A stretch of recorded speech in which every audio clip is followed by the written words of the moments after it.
Alright guys, well welcome back to the channel. My name is Randall. This is the McClures. www.mcclures.store is the sponsor if you'd like to help support the channel. They sell quality American products, all kinds of stuff. See what they have, see if they got something you need. Help support America. Shop mcclures.store.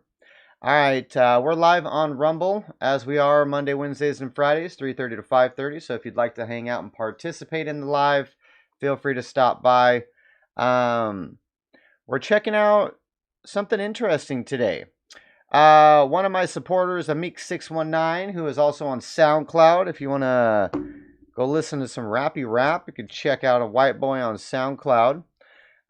He said we should check out something called Hypogeum. We obviously didn't know what he was talking about, so we searched it up on the internet, and sure enough, this is intriguing. So the 6,000-year-old underground labyrinth, the Hall Saflini Hypogeum of Malta. We obviously butchered the shit out of that, but we're still going to check this out and see what's going on with yet another ancient civilization.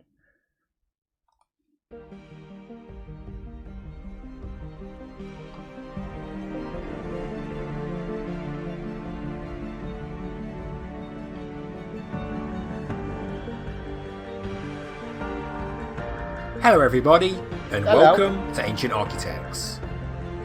Please subscribe now to get the latest ancient history news and independent research from around the world. Malta is home to some of the most ancient freestanding structures on Earth, many of which predate the age given by experts for the pyramids of Egypt, as well as Stonehenge in England.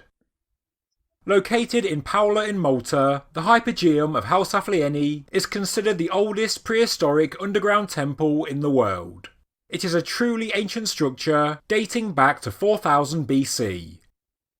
The experts believe that what we are looking at is an ancient temple and necropolis, as the remains of more than 7,000 people have been discovered by archaeologists.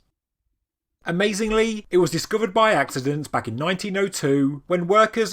Did he say they found the remains of 7,000 people? That's a big cemetery, bro. Accidentally broke through the roof, but sadly the earliest excavations from this time were a huge disservice to history. The excavator, Manuel Magri, discarded some of the ancient grave goods and human remains without even cataloguing them. Furthermore, his original report was also lost. What was discovered for the first time after 5,000 years of history, we'll now never know for sure. Excavations did continue after Magri's death, and a series of reports were first published in 1910, but because of the previous work, much of the history was already lost. So Magrius is kind of an asshole, huh? What's that about? And the reason this is such a shame is because it is one of the most incredible ancient sites in Europe, if not the world. We know there was once a surface shrine that marked the entrance to the Hypogeum. It may have once started out as a natural cave that was greatly expanded using antlers, flint, chert and obsidian tools to cut through the soft limestone bedrock. It was split into 3 levels. The upper level was the earliest, possibly from around 4000 BC, and then there was a middle and lower level, and the lowest one came latest. Well, that's something a little bit different about this pyramid or structure, what have you. A lot of the stuff was made out of stone so hard that they're not sure how they did it. This is carved in limestone, so the question of how they did it, I guess, is not the issue here since limestone's easier to work with. But impressive looking cave to me, bro. And finds suggest that the Hypogeum was used up until around 2500 BC. Shit, right? The cave system is a highly skilled piece of work, an excellent example of ancient engineering, as they used a careful direction of light from the surface to penetrate down to the lowest levels. Intricate red ochre paintings covered the ceilings, with motifs of spots, spirals and honeycombs. One of the chambers, called the Holy of Holies, appears to be oriented so that the light from the winter solstice illuminated its facade from the original entrance above. In the middle chamber is a resonance niche, and this is That's another thing that's pretty interesting about a lot of these ancient sites is they all have that in common. The winter solstice. They seem to all have that in common, which is pretty unique. So I would assume the winter solstice is very important to whatever type of ancient technology they were using back in the day. known as the Oracle Room, which somehow greatly amplifies sound and was therefore likely used to project chanting or drumming throughout the rest of the Hypogeum. Even though a lot of its contents were destroyed, a number of objects have been recovered, including pottery vessels, stone and clay beads, shell buttons, amulets, axe heads and carved figures of both humans and animals. This figure, known as the Sleeping Lady, is probably the most famous find, a clay figurine which experts interpret as the Mother Goddess. Styles of artwork vary from realistic to abstract, with death and spiritual transformation being key themes, say the experts. What's so funny about archaeology is like the lady whatever.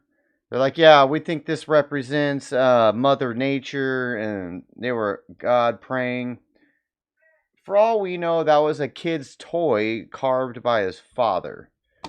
You know what I mean? It's funny the some of the stuff that they came up with.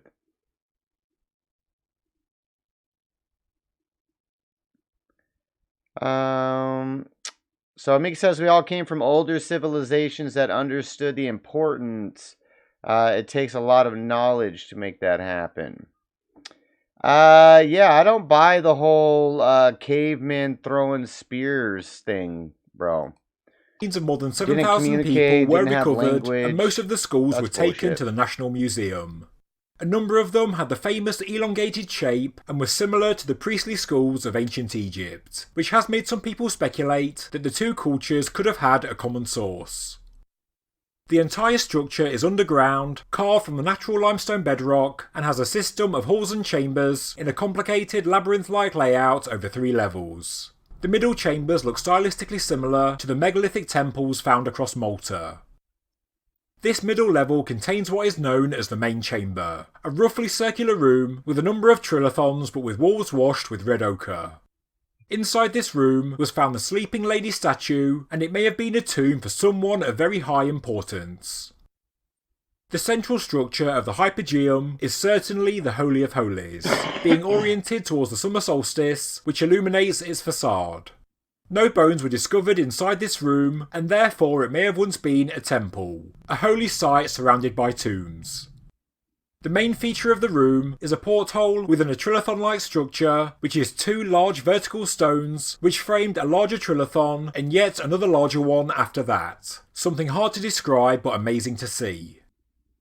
The Oracle Room is also in the middle level, is roughly rectangular, and has an elaborately painted ceiling with painted spirals and spots. That's another thing that seems to be pretty similar throughout a lot of these ancient technology things, is the utilization of sound. They all seem to have that in common. So I think we can pretty much establish at this point ancient people were tapping into some type of harmonic or magnetic type of technology that we just, I don't know, can't even fathom or haven't even, dived into, because we're all about waves. Light waves, right? That's how all our technology works. It's basically on light waves.